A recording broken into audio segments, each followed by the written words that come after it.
BA part प्रथम के इतिहास के विद्यार्थियों का एक बार फिर राजकीय महाविद्यालय रायपुर के यूट्यूब चैनल में हार्दिक स्वागत। हम पिछली कक्षा में हमने पढ़ा था पुरातात्विक स्रोत, प्राचीन भारतीय इतिहास की जानकारी के पुरातात्विक स्रोत पढ़े थे, जिसके अंतर्गत हमने अभिलेखों का अध्ययन किया था।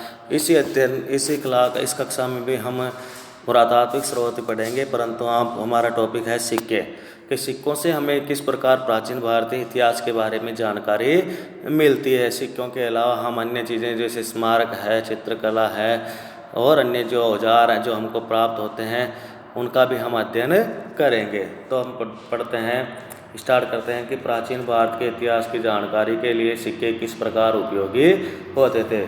प्राचीन काल में लेन देन के लिए उपयोग की जाने वाली वस्तु विनिमय व्यवस्था के बाद सिक्कों के प्रचलन में आए। प्रारंभ में जो व्यवस्था थी लेन देन की वो थी वस्तु विनिमय प्रणाली की, वस्तु के बदले वस्तु देना, परंतु बाद में वस्तु के बदले वस्तु देने से व्यापार में काफ़ी कठिनाई होती थी। तो मानव ने सिक्कों का आविष्कार किया एक तरह से, और सिक्के प्रचलन में आए। ये सिक्के विभिन्न धातुओं जैसे सोना, तांबा, चांदी इत्यादि से निर्मित किए जाते थे। प्राचीन भारतीय सिक्कों की एक विशेषता यह है कि इसमें अभिलेख नहीं पाए गए थे, पहले लेख नहीं पाए जाते थे। जब विदेशी आक्रमणकारी कुछ आए, जैसे कनिष्क है, यूनानी आक्रमणकारी है ना भाई, तो उनके आने के बाद लेख लिखे जाने लगे, परंतु प्राचीन भारत के जो सिक्के हैं उनके ऊपर लेख नहीं पाए जाते। आमतौर पर सिक्कों पर चिन्ह पाए जाते थे, या किसी पशु पक्षी या किसी प्राकृतिक चीज़ का दृश्य अंकित होता था। इस प्रकार से सिक्कों को आहत सिक्के कहते थे। आहत का मतलब है, आहत सिक्कों को पंचमार्क सिक्के भी कहते हैं। पंचमार्क सिक्के मतलब जिनको पीट के बनाया गया हो या पंच करके बनाया गया हो। आहत सिक्कों का मतलब जिसको पीट के बनाया गया, आहत करके बनाया गया हो। तो ये सिक्के पीट के या आहत करके बनाए जाते थे, इसलिए इन प्राचीन काल के प्राचीन भारत के सबसे पुराने सिक्के हैं वो सिक्के कहलाते हैं आहत सिक्के। इन सिक्कों का संबंध ईसा से 5वीं सदी से है। ईसा के 5वीं शताब्दी से पहले, ईसा के 5 शताब्दी पहले इनकी शुरुआत हो गई। इसके पश्चात सिक्कों में थोड़ा बदलाव आया। इन सिक्कों में तिथियाँ भी लिखी जाने लगी, राजाओं के नाम भी लिखे जाने लगे, देवताओं के चित्र भी अंकित किए जाने लगे। प्राचीन सिक्कों के सबसे प्राचीन भंडार पूर्वी उत्तर प्रदेश तथा मगध से प्राप्त हुए हैं। प्राचीन भारत में स्वर्ण मुद्राएं सबसे पहले हिंद यूनानी शासकों ने चलाई थी।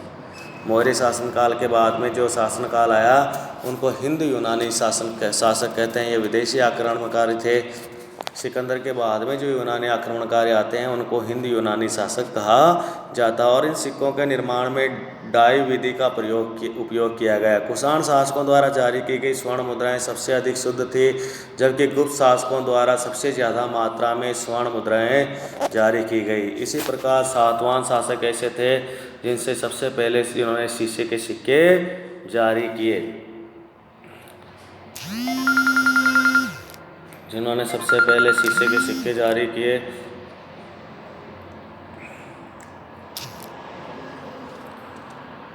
तो सातवाहन एकमात्र ऐसे शासक थे जिन्होंने शीशे के सिक्के जारी किए। तो अब आपके मन में एक चीज़ प्रश्न उठना स्वाभाविक है कि सिक्कों से हमें इतिहास के बारे में किस प्रकार जानकारी हमको प्राप्त होती है। देखिए, सिक्कों से हमें उस राजा के नाम का उल्लेख आता है, उस राजा के चित्र के बारे में जानकारी मिलती है। सिक्कों पे अगर तिथि अंकित है तो उस राजा के शासनकाल के बारे में हमको जानकारी मिलती है। इसी प्रकार जहाँ और जिन क्षेत्रों से सिक्के हमको प्राप्त होते हैं उन क्षेत्रों में उस शासक का अधिकार माना जाता था। साथ ही साथ मान लो कि जो सिक्के हैं वो किसी अन्य दूसरे देश में पाए जाते हैं, तो इससे पता चलता है कि वहाँ पे हमारे देश का व्यापार होता था, तो व्यापार के बारे में जानकारी मिलती है। चित्र के ऊपर जो वस्त्र हमको दिखाई देते थे,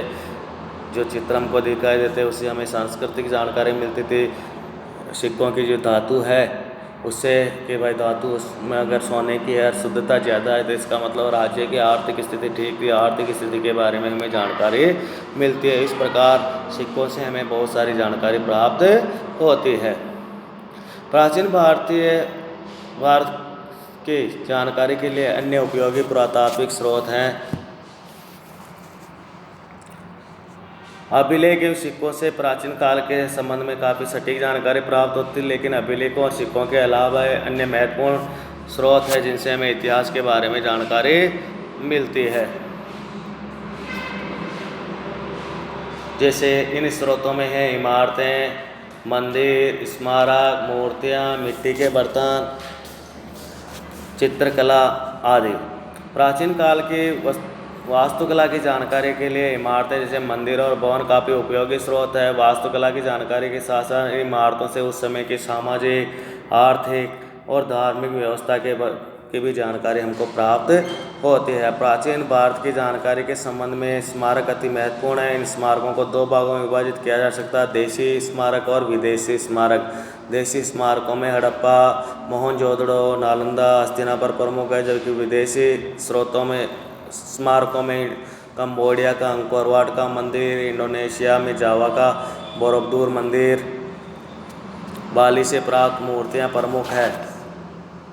बोर्निया के मकरान से प्राप्त मूर्तियों में कुछ तिथियां अंकित है। ये तिथियां कालक्रम को स्पष्ट करने में काफ़ी उपयोगी हुई है। इन स्रोतों से प्राचीन काल की वास्तुशैली के संबंध में महत्वपूर्ण जानकारी हमको प्राप्त होती है। भारत में कई धर्मों का उद्भव और विकास होने के कारण धार्मिक मूर्तियाँ काफ़ी प्रचलन में रही। मूर्तियों प्राचीन काल की धार्मिक व्यवस्था, संस्कृति, कला के बारे में जानकारी प्राप्त करने के महत्वपूर्ण साधन हैं। प्राचीन भारत में सारनाथ, बरहुत, बोधगया, अमरावती इत्यादि मूर्तिकला के प्रमुख केंद्र थे। विभिन्न मूर्ति कला शैलियों में गांधार तथा मथुरा से कला जो शैली है वो मूर्ति कला की प्रमुख शैलियाँ थी।